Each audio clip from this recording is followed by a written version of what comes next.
What's up friends, and welcome to another video. My name is Abid, and in this video I want to take a closer look at the Canon SL3, which is also as known as the Canon 250D, depending on if you're living in Europe or in the US, but it's the same camera, so don't be confused if you're seeing both names. So I used to shoot with this camera for almost half of the year, and I thought I can share my experience with you guys and find out if this is the best camera for beginners. So let's jump into the video. The Canon Rebel SL3 is around $600 and comes with a 24.1 megapixel APS-C sensor. If you don't know what's an APS-C sensor, it's a smaller sensor than full frame sensors, but it doesn't affect your image quality. It's just a little bit smaller, collects less light, and that's it. And your images are a little bit more zoomed in, but as I said before, this doesn't change your image quality. Talking about the image quality, this camera shoots 14-bit RAW in 5 frames per second, which is very awesome, because you don't want to shoot JPEG. And why is that?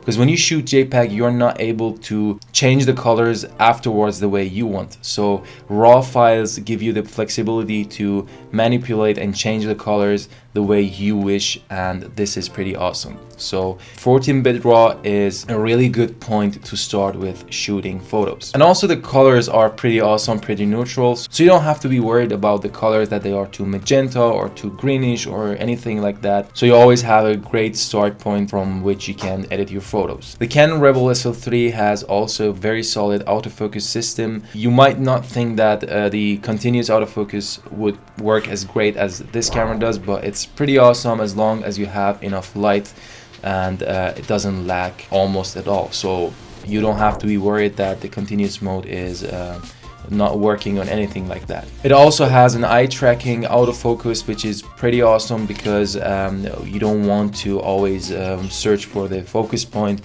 where the eye of your subject is at. So even the eye autofocus works pretty good. Sometimes it's difficult, but as I said before, it's just when you have low light situations. Talking about low light, this is the one disadvantage of this camera, because when you're shooting low light, it's pretty grainy and you have to decrease your shutter speed, which makes your photos unsharp. So this camera is nothing for those of you who want to go out and shoot at night. I don't recommend it for night shooting, and this is one of the main reasons why I changed to a full frame camera. But nevertheless, in any other situations, this camera takes great photos, as I mentioned before. Now let's take a look at the video quality. This camera does HD and Full HD each at 25 and 50 frames per second, but also 4K at 25 frames per second, which is pretty awesome for a camera that is around $600. But you have to keep in mind that when you shoot 4K, this camera zooms in a little bit more, it's more cropped, but it's no problem when you are anyways far away from your subject. But just keep in mind that the image will be more cropped in.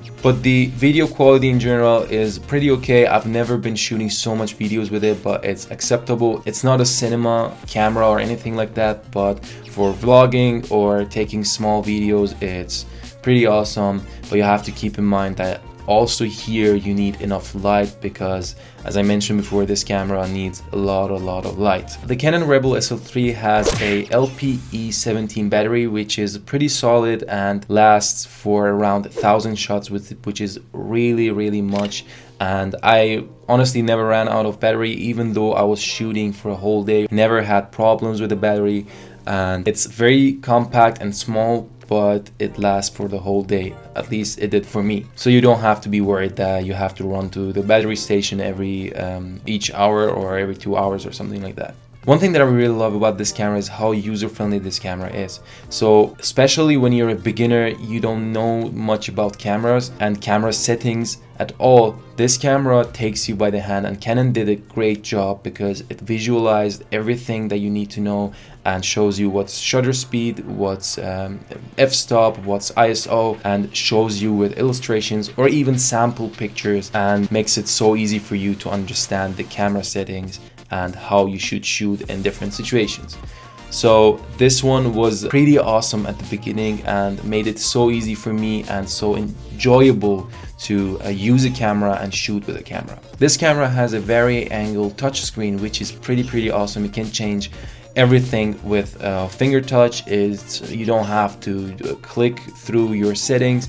You can just choose whatever you want with your finger or with a pen or something like that, which is pretty awesome and makes it faster for you to change the settings in different situations. And also the vari-angle screen allows you to vlog or take picture of yourself if you want to. So the last thing I want to talk about is the camera body of the Canon SL3, which is pretty awesome, pretty solid. It's mostly made of plastic, but it's really high quality, and when you have your camera in your hand, you never feel that it's falling down or anything like that. So you have a really great solid grip, which I really loved about this camera. Even if I was shooting with a 24-70 lens, which is pretty heavy and pretty big, I was never worried about the fact that the camera is gonna fall out of my hand or anything like that. Now, this camera is a great camera for beginners, especially because it's so user-friendly, and at the beginning it makes it so easy and so fast for you and so enjoyable to learn how photography works. So if I was a beginner, again, I would definitely go for this camera. I had